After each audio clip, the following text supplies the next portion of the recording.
I tried dressing up every day for a month to see how it affected my style and my mental health, and this is what I learned.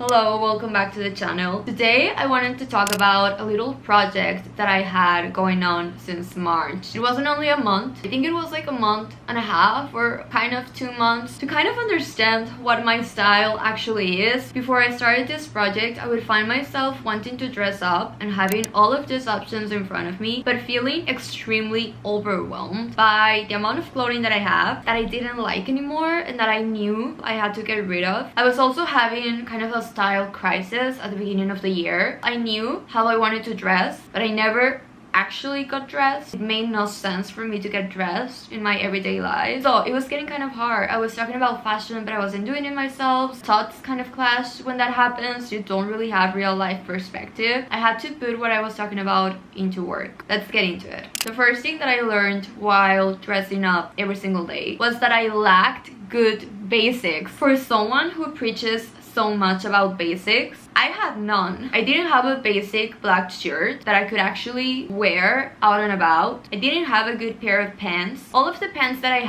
had for years, and they were kind of falling at the seams. I felt disgusting when I was wearing them. They were washed out. I would only wear them around the house. So the first thing that I did after a week of doing outfits was get a good pair of pants. I feel way more confident in my everyday life because I have a good pair of pants, which is crazy. I think sometimes you have to switch up basics more often because you're using them a lot. Having good basics that don't look old and worn out, it's so important. The second thing that I learned was that I have too many damn things. I feel like I have a big closet, so I wasn't really switching out my winter clothes and my summer clothes, and I would just have them out in the open year round. I would open my closet and I would feel so overwhelmed by the amount of clothes that I have. I will see all of my sweaters and I would have a freaking breakdown because I wasn't actually able to think about what I wanted to wear because I have too many options. So by the first week, I grabbed my ladder, packed all of my sweaters and put them at the top of my closet. And the way that affected my mood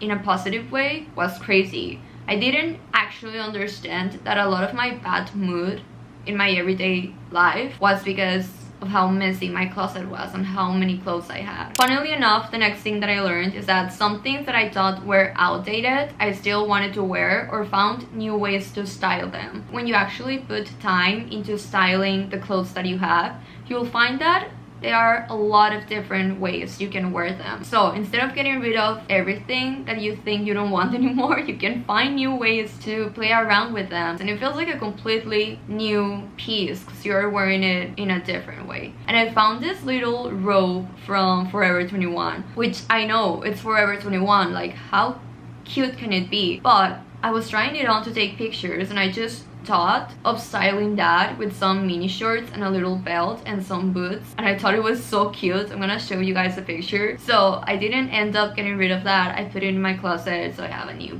piece, I guess. The first week in, I found myself wanting to buy statement belts, and I've always been, I guess I've listed my channel, I've always talked a lot about how I didn't think belts were super important because I had my teenage years during the late 2010s when we were wearing a lot of skinny jeans and no one was really wearing any belts. So I didn't really understand how important belts were until I was actually dressing up every day and I knew something was missing from my outfits, and that thing was statement belts. I feel like they really elevate every single outfit, and I kind of knew it at the time, but I wasn't really putting it into work because I wasn't dressing up. Something else that I bought after I guess like 2-3 weeks of making outfits were bangles and more jewelry. Now I understand that bangles are a 2025 trend. I definitely felt into that. I love them so much. I mean, well, this is not necessarily a bangle, but I don't know, it's a little piece of jewelry that I also bought. But I've been loving styling my 2025 outfits with bangles. I think it really elevates them, and I just love hearing them when I'm out and about. I don't really have any on at the moment, but I love them. Okay,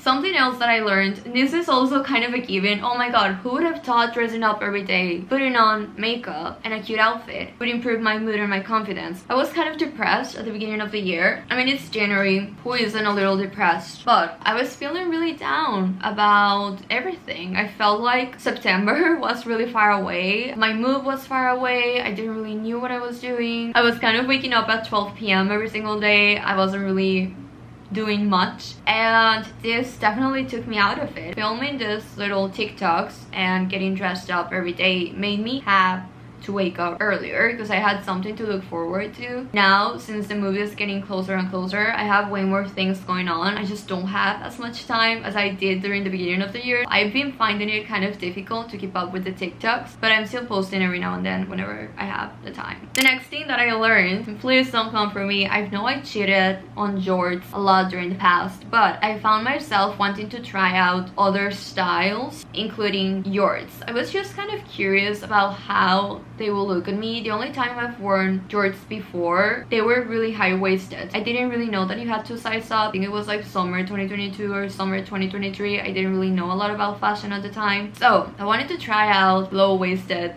jorts. So I went out and bought a pair and I love them. I like styling jorts with a tight top. I think the juxtaposition of it looks really good. I still don't love really big jorts, but I'm more accepting of jorts than I was a year ago. Something else that I learned is that it made the packing situation way easier because I already had pre-made outfits. I just go into my TikTok and I see the outfits that I've already done and I choose a couple of them to take with me whenever I travel. And the thing is that I know they already look good because I've worn them before, instead of finding out it didn't look good once I was there. That happens a lot, if I'm being honest. I wear an outfit that I think looks really cute when I'm looking in the mirror, and then someone takes a picture and I'm like, oh, that wasn't as cute as I thought it was. Having these little TikToks of the outfits, I'm able to realize if they actually look good or not on picture before I actually go out and make a fool of myself. That's also something that I loved. Lastly, I'm still discovering what my style is. It's definitely ever changing. It kind of evolves with time, with the trends, with where I am at the moment. I'm really scared because I know my mood is gonna affect my style as well. I don't know how I'm gonna want to dress in a year. You know, where you are definitely influences how you dress. I'm kind of always torn between having a very simple style. Think Moya Mawini's style. I love how she dresses. It's kind of very Parisian-like, lots of neutrals, a lot of black. I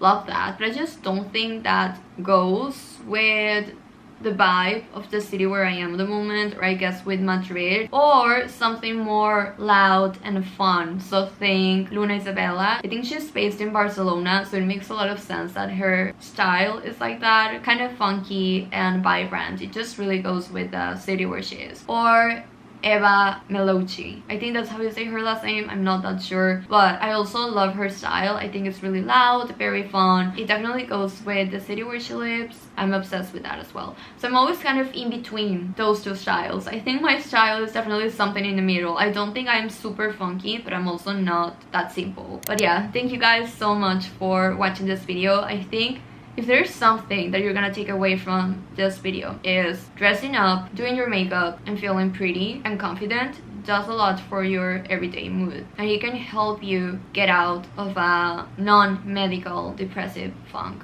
That's kind of how I wanted to end the video. Love you guys, and I'll see you next week.